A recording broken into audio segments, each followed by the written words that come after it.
I'm Greg Walker, President and Chief Executive Officer of Wentworth-Douglass Hospital.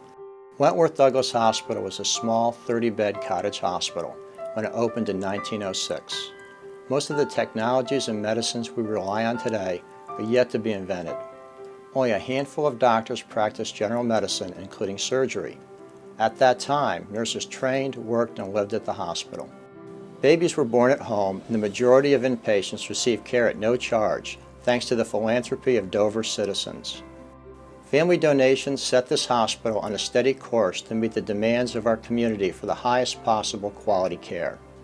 The names throughout our history are very familiar: Wentworth, Douglass, Dunaway, Rollins, and many more. The buildings and services they supported are the foundation of today's Seacoast leading medical center. For the past few years, we focused on expanding services within the existing footprint of the hospital and in surrounding communities. However, increases in the number of births, emergency visits, and inpatient stays, coupled with a prediction of unprecedented growth in the senior population and demand for private rooms, necessitated the major expansion project currently underway. The new 4-story building rising from Central Avenue will increase the number of inpatient rooms to reduce backups in the emergency department and delays in admissions. The Women and Children's Center will finally give parents needing special levels of care for their newborns separate rooms within the new Hannaford Special Care Nursery, where they can learn to care and bond with their tiny infants in private. No one is more familiar with the lack of privacy we have in our current nursery than Doug and Kelly Glennon. Their son JD arrived sooner than expected, and he needed some very special care.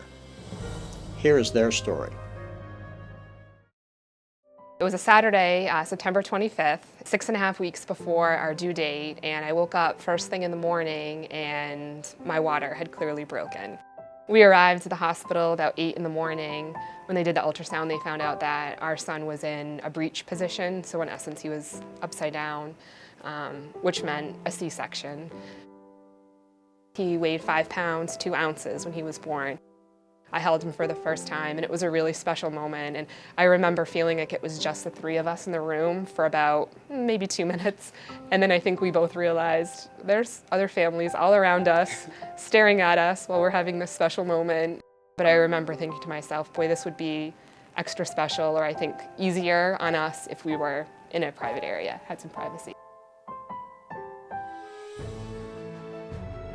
Now, JD's a 13-month-old thriving little boy. He's in great health, active, full of spirit, and absolute joy.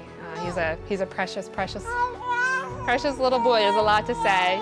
And Doug and I are both so happy that the hospital is expanding the nursery area, the Women and Children's Center, so that other couples who are in our same situation have not a better experience, because I think our experience was really wonderful, to be honest, but one that allows them to have more privacy and some of the things that you would hope to have. And as we drive by now and see the progress that's being made, we're just so thrilled and happy at what that means for future parents and their birthing experiences. Thank you to the Glennons for sharing their story and highlighting the importance of this project. I am extremely grateful to the generous donors who have already named several areas in the new building.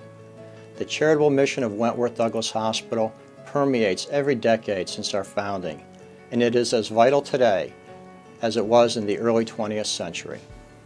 Many more naming opportunities are still available to support the future of healthcare in our community. Please contact me or any member of our foundation for more information.